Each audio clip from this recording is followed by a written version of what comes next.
Good morning, students.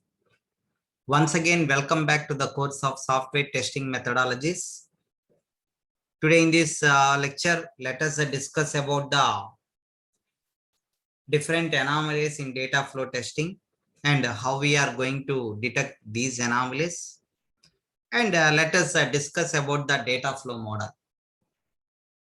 This video is brought to you by Newton's Group of Institutions, Macharla.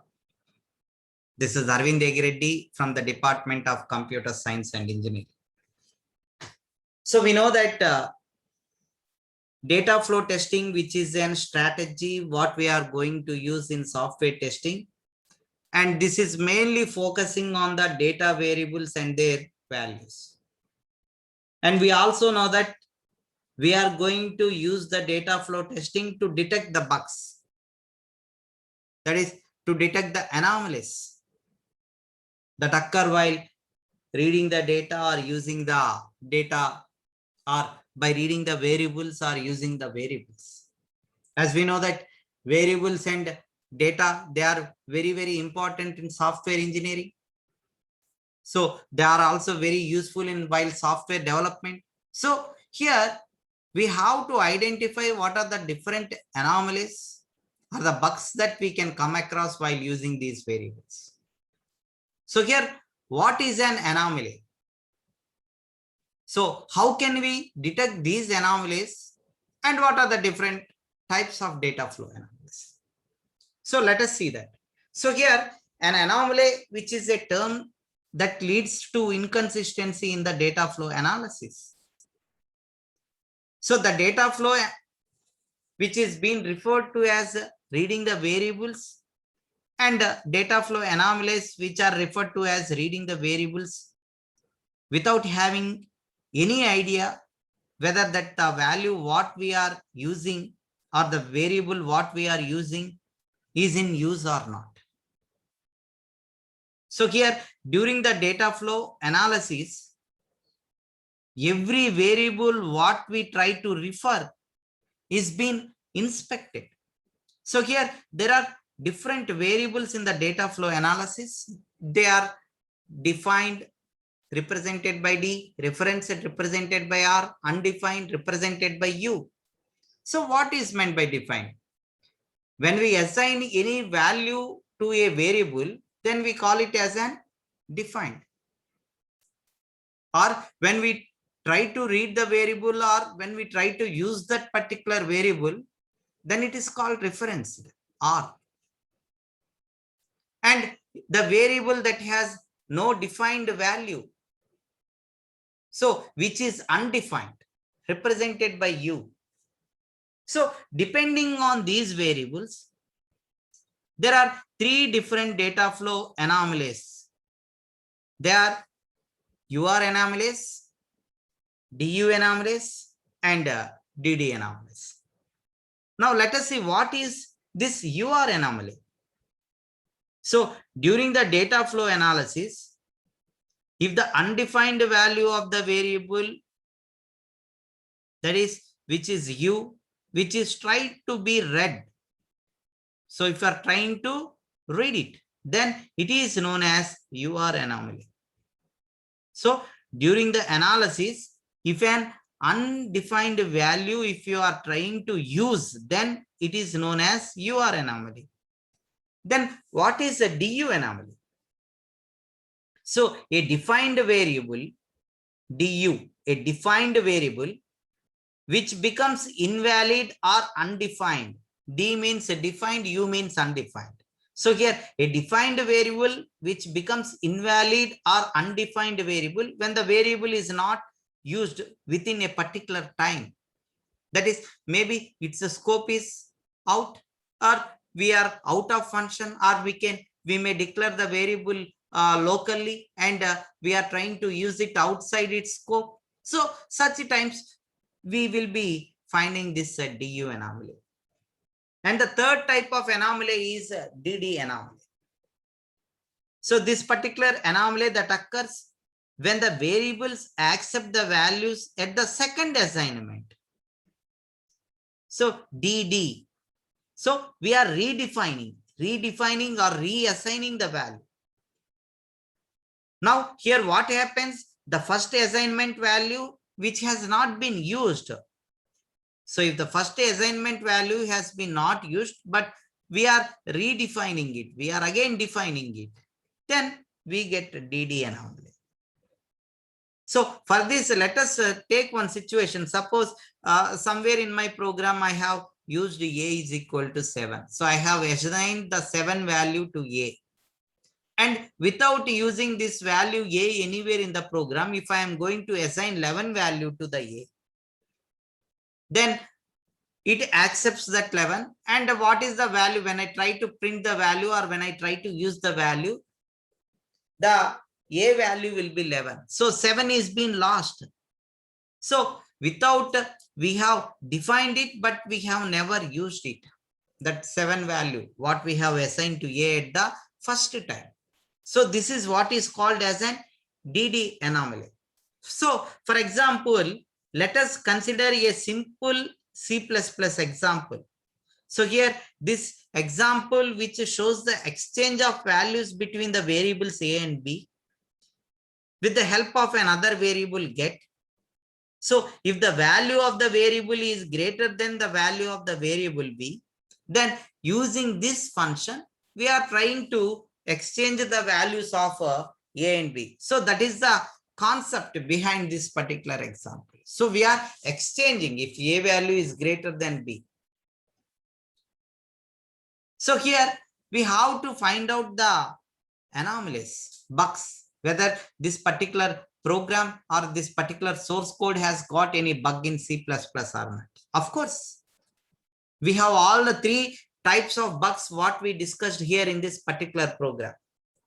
One is UR anomaly. So in this particular variable, the variable get, which I have defined here, I'm using it in the right side where I haven't given any value to this get at the time of initializing. So now B will be getting the garbage value. So the get value is not having any value. So the garbage value will be assigned to B. So this is the reason for UR anomaly. So here the undefined variable is being read or referenced, and hence it results in the UR anomaly. Now coming to the DD anomaly, here in this step you can see I am assigning the get value to B.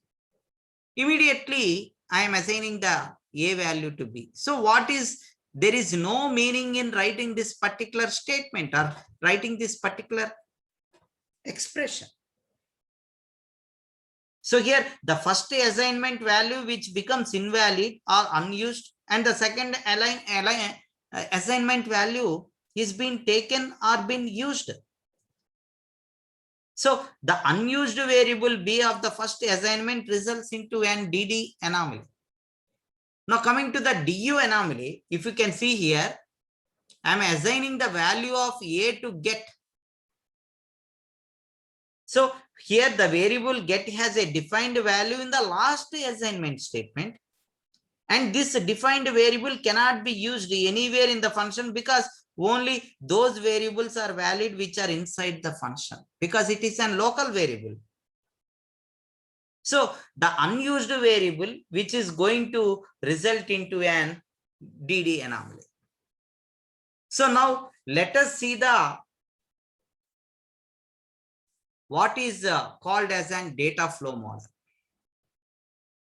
So a data flow model which is based on the program control flow graph. So here we should not get confused that with the program's data flow graph. So programs control flow graph, not programs data flow graph. So here we annotate each link with the symbol for suppose D, K, U, C, and P, or a sequence of symbols like DD, DU, DDD, DK, DP, DU, etc. And that denote the sequence of data operations on the link with respect to the variable of interest. And such annotations, what we call it as the link weights. So here the control flow graph structure is same for every variable. It is the weight that is getting changed. That is what we have to understand in the data flow graph. So now let us see the different components of this particular data flow model. The components what we use in data flow model. So to every statement, there is a node whose name which is unique. So every node has at least one outlink and at least one in link, except the node that is being entered or the exit node. So beginning node and the end node, except exit node and the entry node, every node has at least one outlink and at least one inlink. So here we call these exit nodes as dummy nodes. So these are being placed at the outgoing arrowheads of the exit statements. For example, end, return. Similarly, entry nodes are the dummy nodes that are placed at the entry statement. Again, for the same reason. And here the example what we can take is begin. So here the outline of the simple statements. So statements with only one outlink are weighted by the proper sequence of data flow actions for that particular statement. And we have to note that the sequence can consist of more than one letter. For example, the assignment statement A is equal to A plus D. If you are going to write an assignment statement, A is equal to A plus D. In most languages, the weight we are going to represent by CD or possibly CKD for variable A. Why? Because here what we are doing, we are computing the value using A plus B and we are reassigning it to again to A. So computation defining, or what we can do, we are computing the value for A, but we are killing that old value, replacing with the A plus B value again into A. So here a language that permits multiple simultaneous assignments by using AND or compound statements can have anomalies within the statement. So here the sequence must correspond to the order in which this object code will be executed for the variable. And here we use predicate nodes. So what is a predicate? If we are going to use any conditions, if then else, do while, case. So here we are going to use the weights with P use. So here there will be a P use on every outlink appropriate to that particular outlink. So here every sequence of simple statement, for example, a sequence of nodes with one inlink and one outlink can be replaced by a pair of nodes that has a weights on the link between them and then concatenate the linked weights. So if there are several data flow actions on a given link for any given variable, then the weight on the link is being denoted by the sequence of actions on the link for that particular variable. By this, we can we can bring it to simplicity. And consequently, or conversely, a link with several data flow actions on it can be replaced by a succession of equivalent links, each of which has at most one data flow action for any variable. So here, let us consider a small example. Here we are computing the Z value. So we are assigning some value to Z by using the expression B plus A into N minus 1 by A minus 1. So here, to compute this particular value of Z, we must have B value, we must know A value, and we must know the N value. So that we are taking it as an input from the keyboard. So input A comma B comma N. Then we are assigning the Z value to 0. So initially we are assigning the Z value to 0. So here, if the A value, so here we are using the A as a predicate use. So starting we have defined it. Now we are using it in a predicate. If A is equal to 1, then we are reassigning the value of, that is, we are redefining the value of Z to 1. If A is not equal to 1, then go to done one. So we will come here, Z will be equal to B plus Z. Else what we do? If A is equal to 1, then Z is equal to 1, R is equal to 1, C is equal to 1, then we come to power. So here C is equal to C into A, R is equal to R plus 1. If R is less than or equal to N, then again we go to the power. Again we calculate, again we test the condition. That is P use condition. Then we again go to the power if the condition is satisfied. And finally, we calculate the Z by using the formula C minus 1 by A minus 1. So what is C here? C is C into A. Okay, so this is how we are going to compute the Z value. So this thing we are representing using a control flow graph. So using this particular control flow graph, we are going to show the annotations for all the variables. So whatever the different variables we used here for A, B, N, Z, C, R. So for each and everything, each and every variable for this particular control flow graph, the program what we have seen there, we are going to represent the annotation of data flow graph. So here, let us first see the annotation for data flow model for Z. So why we call this as a data flow model? Because see, on the edges, we are using the link weights. So if you are going to use the link weights, they can be single or they can be compound links. So by this particular flow graph will become a data flow graph, not a control flow graph. So here in the previous, here this is a control flow graph because we have not represented any weights on these links. So if we are going to represent the weights on the links, then it is a data flow model. So here this is for each and every variable we have to write the control flow graph annotated data flow model for each and every variable. So this is the data flow model for Z and this is the data flow model for C. So wherever we are using C, there what is the actions where we are defining, where we are using predicate uses. So all those link weights we are going to represent on the edges.